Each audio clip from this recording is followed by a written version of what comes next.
নমস্কার, আপনারা দেখছেন ওঙ্কার বাংলা। আপনাদের সঙ্গে রয়েছে আমি সৌমি। নজর রাখবো গুরুত্বপূর্ণ খবরের দিকে। দুবরাজপুর ব্লকের হেতমপুর গ্রামে রাস্তার ধারেই হেতমপুর অঞ্চল তৃণমূল কংগ্রেসের কার্যকরী সভাপতি অভিনিবেশ রায়ের বাড়িতে দুষ্কৃতীদের হামলা।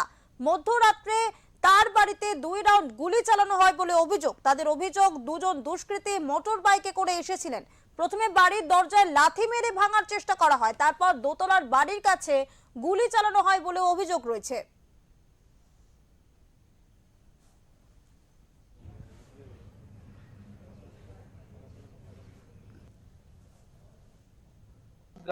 গ্রাম একটা শান্তিপূর্ণ গ্রাম।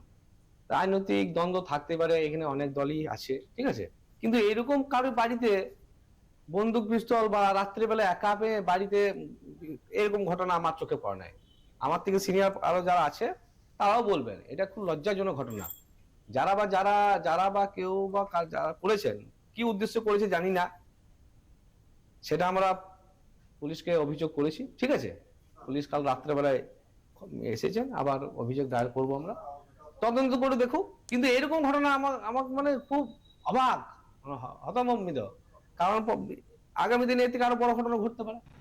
বীরভূমে কেষ্টর গ্রুপ আর কাজলের গ্রুপ, এই দুজনের কে কার আধিপত্য থাকবে এই নিয়ে তো লড়াই চলছেই, হেতমপুরের ব্যতীত নয়। গতকাল রাত্রেবেলায় যে অভিনিবেশ রায়ের ঘরে হামলা হয়েছে, এটা মোটেও ভালো জিনিস নয়। এর জন্যে হেতমপুরবাসী হিসাবে আমিও আতঙ্কিত, সাধারণ মানুষও আতঙ্কিত। একটা সরকার চলছে, সেই সরকারের দলের যদি কর্মীদের নিরাপত্তা না থাকে, তাহলে সাধারণ মানুষের নিরাপত্তা কি করে থাকবে? পারিনি।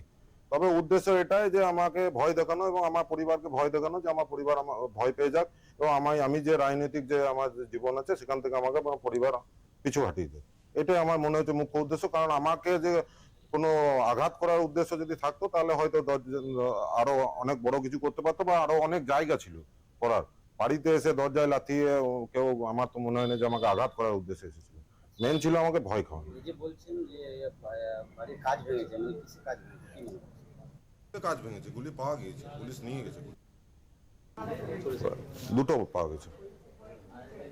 কি ক্ষতি হয়েছে আপনার? আমার কাজই ভেঙেছে। আপনি কত আতঙ্কিত?